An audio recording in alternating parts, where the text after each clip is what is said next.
Welcome to the Teacher's Lounge.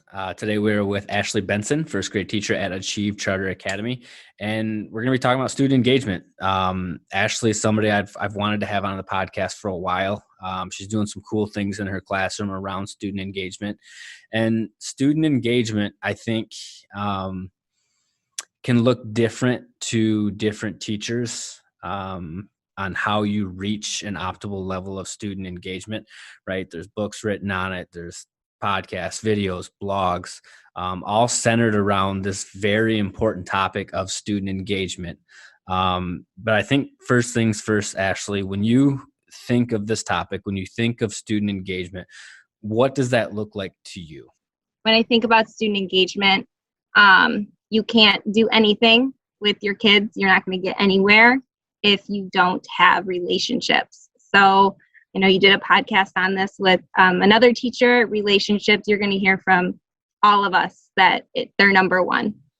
So just knowing your kids, and when you know your kids and you can incorporate things that they like and they care about, you're going to get students who want to listen, who want to interact and engage.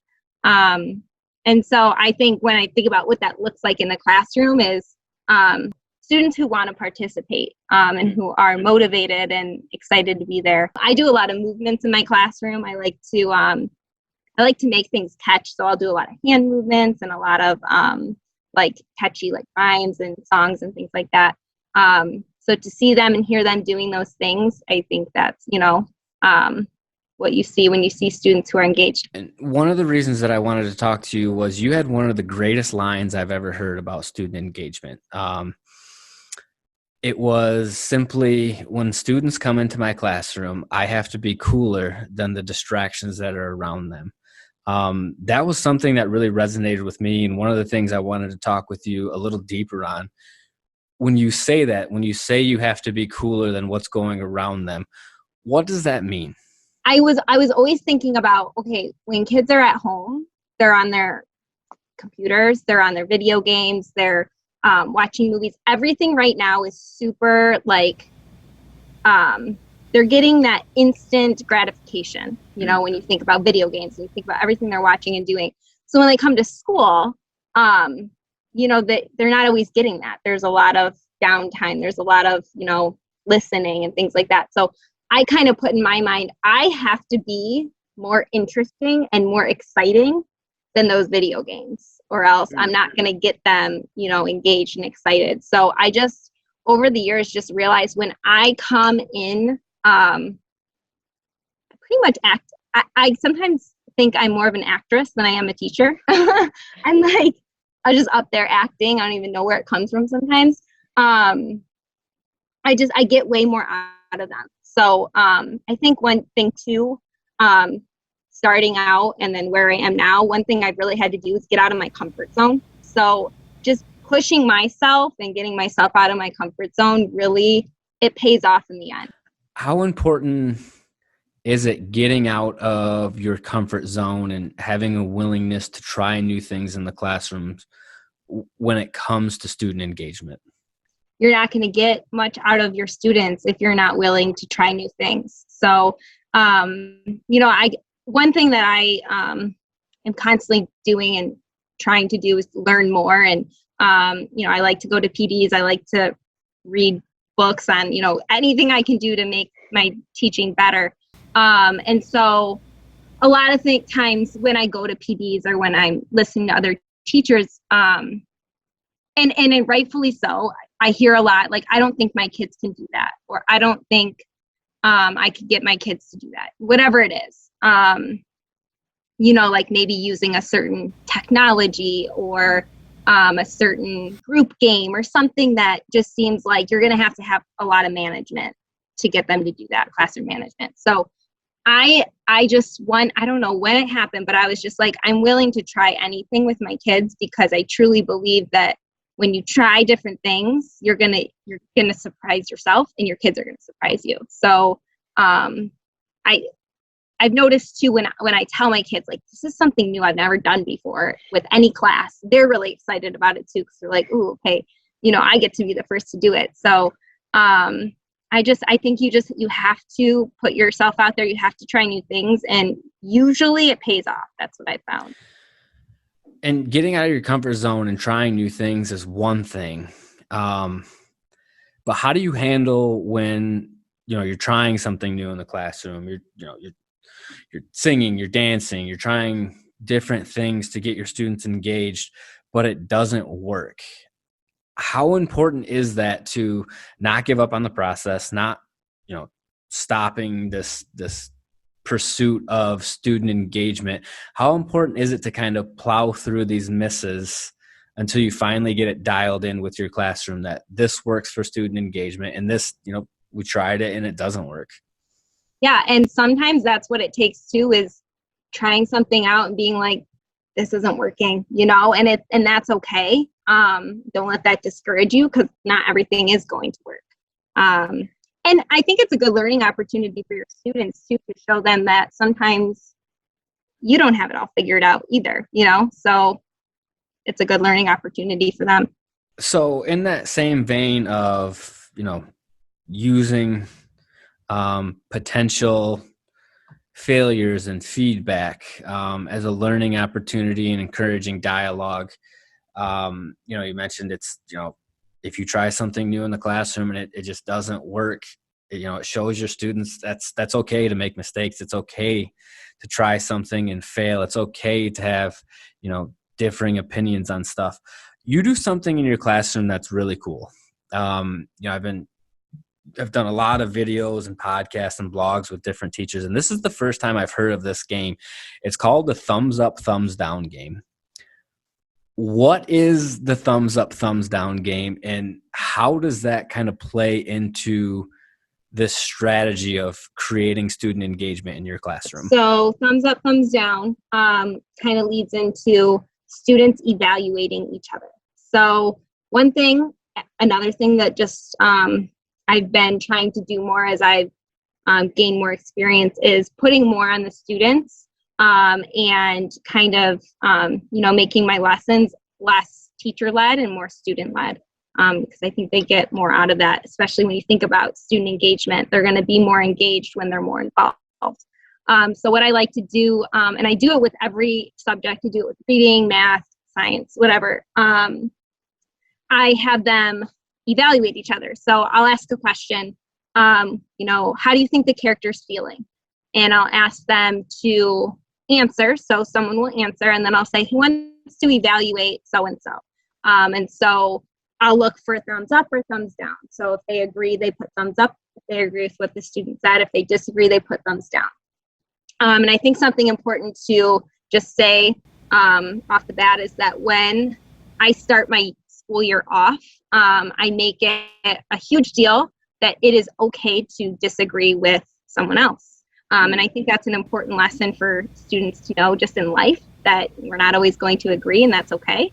So I like to teach them how to disagree in a respectful way. So I like to call on students who have their thumbs down, because it kind of gives them that opportunity to evaluate each other in a really thoughtful way. So they have to say, I disagree with you because, and then they have to give their answer. And then I'll call on other students too, just to kind of go back and forth, and so we can come to a final answer. And sometimes, we learn that there isn't just one answer, and that's okay too. So I've just found that this has been great for getting them involved, getting them engaged, and just giving them more responsibility within my lessons. When you just ask that first question, how is the character feeling? And you just ask one student, what they think, and then you move on, they don't get as much out of that conversation if they're not involved in it. So it kind of just opens it up to get more of them involved, more of them engaged, and just to make the conversation a little more meaningful too. And to your point, from a student engagement level, I mean, this is pretty cool that, I just think of myself as, a first grader, and first grade Scott in the back of the classroom, the teacher asks a question, and hands go up, and I'm sitting in the back thinking, please don't call on me, please don't call on me, please don't call on me. And then the teacher calls on somebody else, they get it right, and we move on. But I really like this thumbs up, thumbs down concept in the sense that you're putting the onus on the students. Not only do you want them to think about what answer is right or wrong, but if they disagree, why do they disagree? How can you respectfully offer a different opinion of why you think the answer is different? And from a student engagement standpoint, that is so powerful, and so much more impactful when you compare it to, what's 4 plus 2? Hands go up, Tommy. And, he says 6, and then we kind of move on. But, first grade Scott's in the background. He thinks the answer might be 5. Why do you think it's 5? Is this something that you came up with? Is this something you saw other teachers doing? How did heads up or thumbs up, thumbs down kind of make its way into Ashley Benson's classroom? A couple years ago, NHA rolled out the new read aloud model. We're doing more of a balanced literacy model. And so within the read aloud lessons, they would ask us to have students evaluate each other. And so my mind kind of went right where yours went when you said these are first graders. Like, how does that happen? And so that was one of those things where I was like, okay, Ashley, you got to get out of your comfort zone. Like, they can do it. You just have to teach them how. So that's when I was like, okay, where does this have to start? Well, it has to start with they need to know that it's okay to disagree. They need to know that it's okay to agree, and that there might not be one right answer. I think that's a big lesson out of this this practice too, is that they learn that there might not be one answer, and that's okay. So yeah, I kind of adapted it from the read aloud lessons that they gave us. But what I did was I've taken it and I put it into like I use it in almost every lesson. And so they're so used to it now, and they are, I don't have to say much, which is pretty cool too. Is there a learning curve that comes with this? I just think about, if first grader X disagrees with first grader Y, even if it is under the umbrella of thumbs up, thumbs down, they're still in first grade. They're still students. Is this something that you kind of have to build them up and create this environment that, respectfully disagreeing and engaging, that's something that's encouraged in this classroom? Yeah, I think that's a good point. I don't start, day one with this. So my whole first month is just classroom culture and making sure that I'm building an environment where students feel safe, students feel accepted, and, that they can, say what's on their mind. So I don't start this right away, just because I think that you need that foundation first, to where they even feel comfortable enough to do that. You've mentioned a couple different times student ownership, and I'm kind of curious about, under the umbrella of student engagement, kind of empowering your students to have dialogue with each other about, differing answers or differing viewpoints, and this concept of student engagement. When they're in their classroom, does it for them kind of feel like it's their classroom and not necessarily Mrs. Benson's? I do. I think so. And I think that's something that I always have in the back of my mind. And I even try to use that language with them. Like, this is our class. I don't think I've ever said this in my class. So that it seems weird to say. So I agree with you. I remember being in school, and it didn't feel that way. And so I think that I think most of us teachers have taken what experiences we had as students and, done things that are the opposite of that if they were bad experiences, or, match those experiences if they were good. And when I think about, like, when you brought up ownership too, kids, they want to feel that they have a say and they have choice, and they have, like you said, ownership in the classroom. I've noticed, especially with students whose school is not their favorite place, right? They're just the reality that some students school is not, whether they had a bad experience the year before, whatever it is.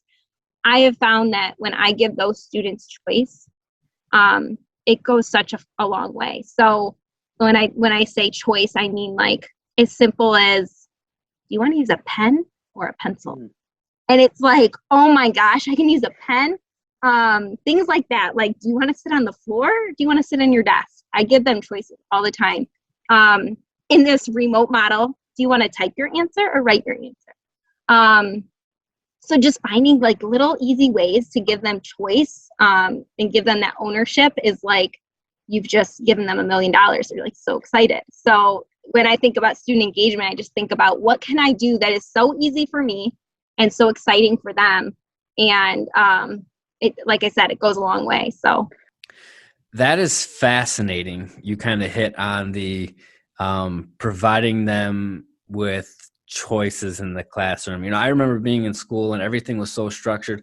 A lot of the time it felt like we were just going through the motions, step 1, step 2, step 3, turn it in, step 1, step 2, step 3. And, this concept of giving them choices, even something as simple as pen or pencil, for first graders in general, but, for a lot of students, that's got to just add another layer to this feeling of ownership and engagement in the classroom. Yeah, I think it's just, when students feel that they're in an environment where they have choice, they have that ownership and that acceptance, that you're going to have a classroom environment that is a positive one. One thing I'm kind of curious about is most teachers will tell you that the majority of their classroom is just, going to kind of fall in line. That's just, how they operate. You're the teacher, you're the authoritative figure. When you give instructions, they listen. When you sing, when you dance, whatever you're doing in the classroom, it's something that they're going to respond to. But for those 2 or 3 or 4 students that aren't engaged, do they have an impact on the rest of the classroom? And I guess maybe what I'm asking is, will, the 2 or 3 or 4 or however many students that aren't engaged, can they have a negative impact on the rest of the classroom? You're right. The majority of your class is going to be engaged by your dancing, singing, acting, everything I've said that, I try to do. But you will have those few. And something you said when you started this question was, how do those students, the ones that are not engaged, those couple few, how does that kind of impact the others? And so like, it's important that you have 100% of them engaged, because I think when you see a couple of them not engaged, it kind of does bring down that, culture in your classroom. So, that's why I spend so much time racking my brain, like I said, making sure that I'm getting to all my students. And we've hit a couple different times on getting out of your comfort zone as a teacher. Is that intimidating? And part of the reason I ask is, it's called a comfort zone for a reason. Most of us would rather stay in our own little bubble of comfort. But for a teacher, stepping out of your comfort zone means doing it in front of 20, 25, 30 students. Can that be a difficult step to take?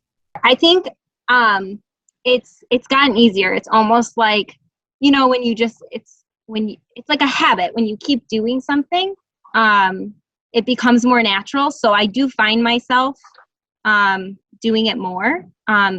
In the classroom and outside of the classroom. I think it's kind of like a life lesson too, that and a lesson I like to teach my kids too, that this isn't something that is normal for Mrs. Benson, but we're going to try it and we're going to do it. And I think it teaches them too to do that in their own lives. So it was harder when I first started doing things out of my comfort zone, but it's definitely gotten easier. And I still, get nervous about trying new things. And, with 31 kids, when you try new things, it's like, oh my gosh. I think the biggest thing with getting out of your comfort zone is knowing it's probably going to fail the first time. And that's okay. And sometimes I'll tell my kids that, like, this might not work. So, but we're going to do it. And then we're going to try it again. And then it might work the second time. How important is it being vulnerable with your students? I think, obviously within the realm of student engagement, being open with them, telling them, hey, this is something new. You might not like it. This is something we might not, incorporate moving forward. But this vulnerability and this honesty and this openness, how important of a role does that play within student engagement? It does. And usually they love it because I am opening it up with, it's okay if you don't. And I think they're just excited that I'm trying something new with them and I'm letting them know that this might not work. I don't know. It takes the stress off me, but it also opens them up to be more accepting to trying it. And so, and that's a great thing about kids is they really are open to try anything. And I think when I tell them, this might not work, it eases pressure off them because you're always going to have students who have their own anxieties. I have a couple students who'll be like, I forget the directions or whatever it is. And just, building that environment where they know it's okay. It's okay to not know the directions. You can ask me again, or it's okay if this doesn't work. If you don't know what button to press, in this virtual setting, it's okay. So I think when I open up with, this might not work, this might fail, it just takes away some of that anxiety off of them too. And that's got to feel so cool for them to be, kind of involved in these decisions. For your class specifically, they're first graders. How realistically, how many decisions are they ever involved in? But I think if you take that out to a macro level, to second grade, third grade, middle school, high school, this concept of giving your students choice and allowing them to make some of these decisions, that's got to feel pretty cool, right? Earlier we kind of talked about, school can feel very regimented and I'm supposed to do this because that's what I do. And we do step 2 because it's after step 1 and we know that step 3 is next. That's got to feel cool though. That's got to make them, again, to this student engagement, to this classroom ownership, that's got to just play right into this strategy of making them feel more engaged. And obviously, the more engaged they are, the more they're willing to learn. Yeah, we use polls a lot in our classroom. So when I have them in class with me, I like to do this, stand at one side of the classroom if you did, stand at the other side of the classroom if you didn't, when I'm getting their opinions on something. In the virtual world, though, they have like on Google, Google Meets, they have polls. So I'll go and I'll write a poll to get their opinion on things. We vote on a lot of things. Like I said, I like giving them choices. I think that you just get so much more out of them when they feel ownership. So, I'd like to give them, there's 2 books I want to read to you guys. What would you rather hear? And just put in a poll and let them choose. And when it comes to student engagement, I think that sometimes teachers and maybe, teachers who maybe are more new to the profession feel like they have to like have all the bells and the whistles, like everything, like, all these fun crafts and like just painting and everything. And sometimes it can be more simple. Like I said, just like some things are just giving them choices, pen or pencil, what book do you want to read? Student engagement can be really simple on you. It doesn't have to take a lot of planning. It doesn't have to take a lot of prepping because we don't have time, I know. So just finding ways and things that you can do that don't take a lot out of your own time, but are going to make a big difference for them. So student engagement is obviously something that you've put a lot of thought in. You seem to be very deliberate with. If you could go back to day 1 of teaching, your very first day with your own classroom, what would you tell yourself about student engagement? I would tell myself, breathe, take a breath. And just, I think my biggest thing that I've learned is get out of your comfort zone and say yes to more things. Like when you learn a new strategy or a new, something, try it. Just be open to try new things. And you'll surprise yourself and your kids will surprise you too. I think I would tell myself that, don't take it all so seriously, just kind of, like I said, take a breath, and you can do more than you think you can, and so can your kids. Well, thank you, Ashley. This is something that, I think student engagement is something that you could ask 100 different teachers how to do this and probably get 100 different answers. But the thing that I love about your classroom is the student engagement is something that you're very intentional about. It's not something that, you'll, kind of willy-nilly try it for a day. And if it doesn't work, it's like, we'll try it again in a couple months. It's something that, you can tell that you've thought a lot about, that you've put a lot of effort into. And it's something that, I think you can see pretty evidently in your classroom. You can see the results of these efforts. So thank you for taking some time to kind of walk us through what student engagement looks like in your classroom, and, kind of sharing, kind of some of the method behind the madness when it comes to building this environment. So thank you.